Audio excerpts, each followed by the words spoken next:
Selamünaleyküm. Herkesin günü hayrola. Hatice ile Dikişe Dair hoş geldiniz. Bugün sizlerle birlikte eşofman alt dikimini göstermeye çalışacağım inşallah. Kumaş olarak şardonlu penye kumaşım var. Şardonlu da içi polarlı olanlara şardonlu diyoruz. Şu şekilde göstereyim. Çalışmaya geçmeden önce kanalıma ücretsiz bir şekilde abone olup yandaki zili de aktif hale getirirseniz yüklediğim tüm videolardan haberdar olabilirsiniz. Bizi Instagram'dan Hatice ile hesabından da takip edebilirsiniz. Oradan da isteklerinizi ulaştırabilirsiniz. Elimizden geldiği kadar yardımcı olmaya çalışıyoruz. Şimdi çalışmamıza geçelim. Benim elimdeki kumaş 180 santim genişliğinde bir kumaşım var. Boy olarak fazla elimdeki kumaş. Bir boy almanız yeterli eşofman altı için. Kumaşımı 2 kat yaptım. Ön kısımları önce çalışacağım. Sonra arka kısımları çalışacağım. Şöyle kumaşım 2 kat. Basenimizi tam olarak alıyoruz. Şöyle eşofmanlık esnek bir kumaşla çalışıyorsanız şu şekilde. Baseninizi tam alın. Bolluk payı vermiyoruz. Ön parçalarda dikiş payı da vermeyeceğiz. Ama kumaşınıza göre hareket edin. Esnek eşofmanlık bir kumaş ise bu şekilde ölçünüzü alabilirsiniz. Öncelikle kumaşımı 2 kat yaptım. Ön parçaları çalışacağım. Şöyle kumaşımın üst tarafından ve yan tarafından 1 santim çalışma çizgimi çektim. Üst taraftan da o şekilde. Burada basen ölçüsünü 100 aldım. Baseni alıyoruz. 4'e bölüyoruz. Direkt olduğu şekilde basen ölçümüzü alıyoruz. Düşüklük olarak 18 artı 8 26 yapar. Düşüklüğü 26 olarak belirledim.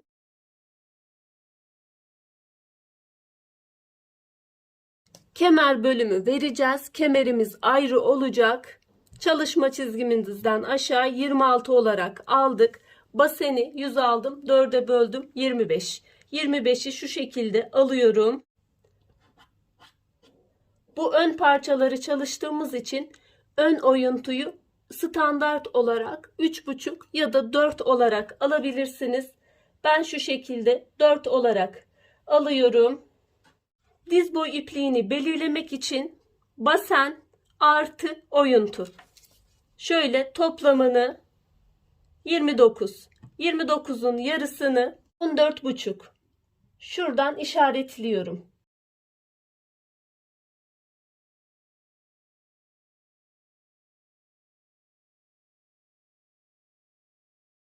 Bu bizim diz ve paça bölümünde referans çizgimiz olacak. Bu çizgiye göre ayarlama yapacağız. Ben boyunu 100 olarak aldım ama siz kendi boyunuza göre hesaplayabilirsiniz.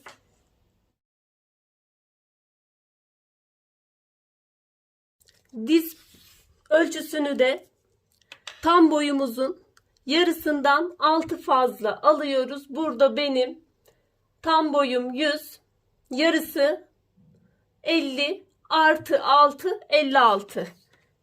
Şuradan 56 santim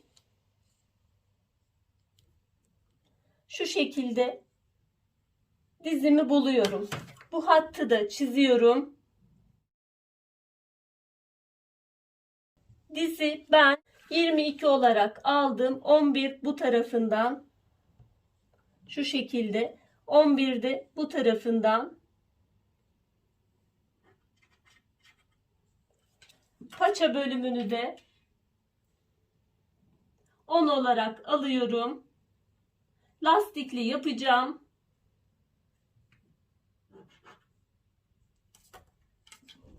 Dizden aşağı olan kısım düz bir şekilde çiziyoruz. Düz cetveli kullanıyoruz. Bunu ister dizden geniş paçayı yapabilirsiniz. Bu tamamen size kalmış. İstediğiniz şekilde, istediğiniz ölçülerde yapabilirsiniz.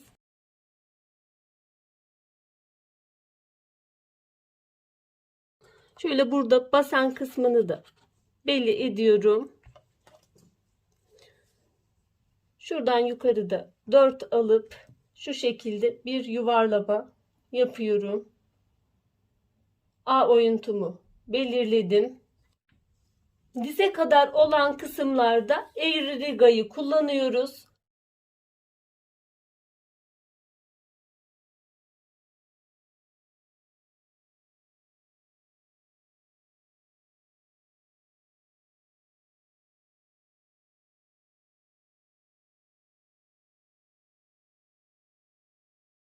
Ayrıca ön kısımdan 1,5 ya da 2 santim bir düşüklük verebilirsiniz. Şöyle ben 1,5 alıyorum.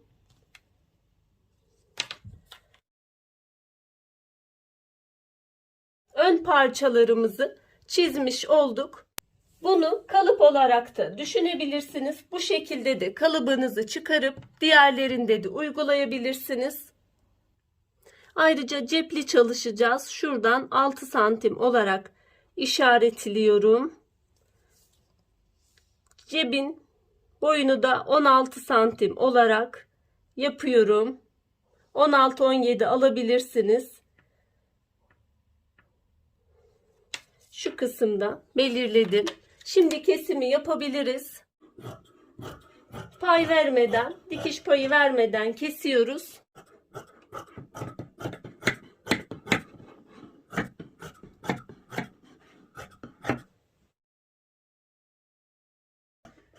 Cep yapacağımız için bu kısımda 1 santim üst kısımda fazlalık bırakıyorum.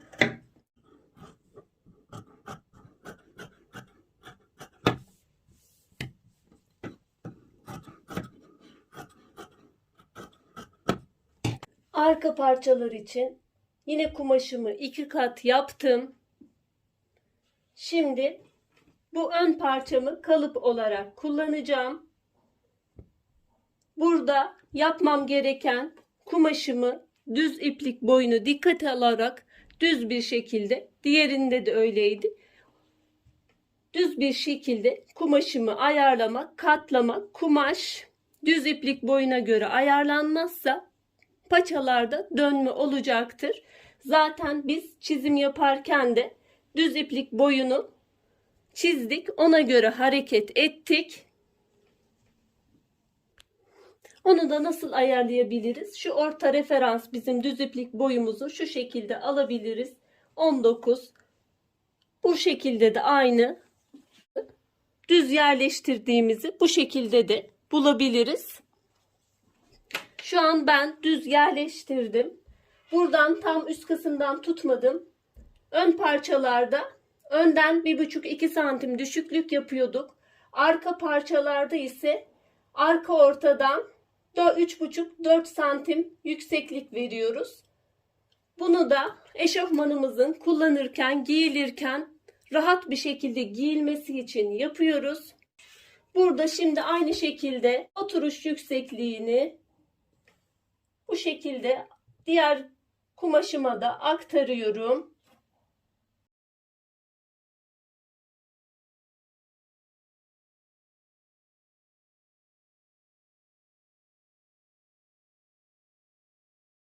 Burada yapmamız gereken 1,5 santim düşüklük vermiştik.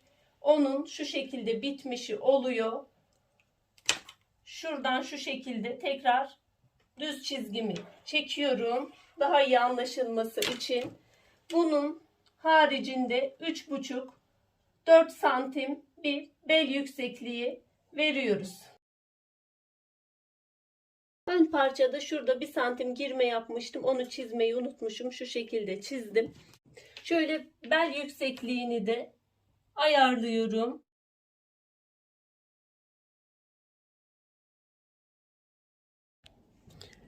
Bel kısmını da yaptıktan sonra şimdi ön kısımlardan farklı olarak A bölümü de farklı oluyor. Bunda farklı şekillerde ölçü alınıyor. Basit bir yöntemle baseni 8'e bölüp çıkan sonucu arka olarak da yapabiliriz. Ortalama olarak 11-12 santim, 12 santim civarı da alabiliriz. Ben 12 olarak aldım. Şuradan da 8 olarak belirledim. Şu şekilde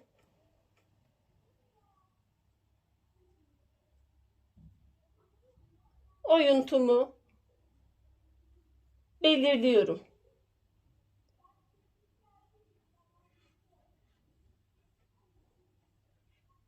Bu kısmı da çizmiş oldum. Ön bölümden fark olarak 2'şer santim dikiş payı veriyoruz. Ön paçada hiç dikiş payı vermemiştik. Arkada 2 santim dikiş payı veriyoruz.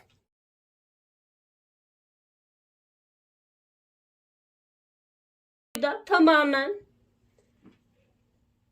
yukarı kadar veriyoruz. İç boyuna kadar vereceğiz.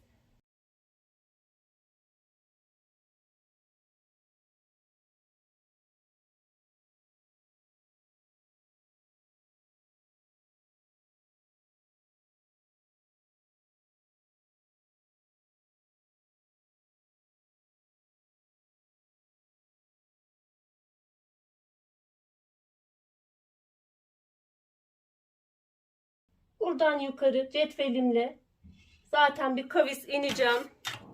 Şu şekilde alt kısmı belirliyorum.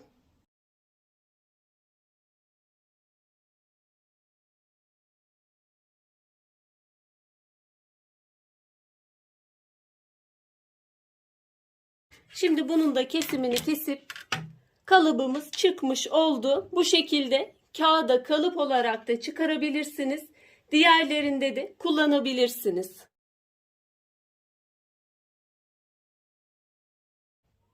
Bu çalışmada ayrıntılı çizimi anlattım. O yüzden dikim ve cep kısımlarını bir sonraki videoda dikim kısımlarında göstereceğim.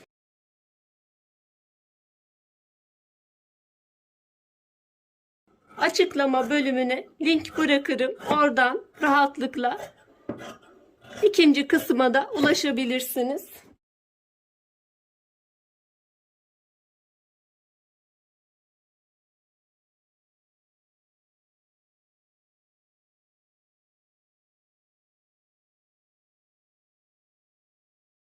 Önce ön parçaları çizdik. Sonra arka parçaya ön parçayı referans olarak kullandık. Yani kalıbımızı ön parçada ayarladık. Arka parçayı da ona göre çizmiş olduk. Umarım faydalı bir çalışma olmuştur. İkinci bölümü de bir sonraki videoda yayınlayacağım. Allah'a emanet olun. Hoşça kalın. Sağlıcakla kalın.